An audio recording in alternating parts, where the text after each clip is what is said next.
A U.S. prosecutor is seeking to discredit a privacy claim being made by President Trump's personal lawyer, Michael Cohen. Assistant Attorney Tom McKay accused Cohen of making wildly overbroad claims of attorney-client privilege. McKay says Cohen is just trying to avoid disclosing thousands of communications related to the president and other cases.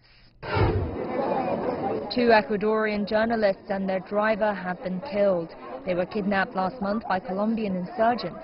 This was confirmed by the leaders of both nations on Friday. The journalists and their driver were on assignment for a newspaper on the border between Ecuador and Colombia when they were seized on March 26. Thousands of mourners have arrived at Orlando Stadium in Soweto. They are there for the funeral of South African anti-apartheid icon Winnie Madikizela-Mandela.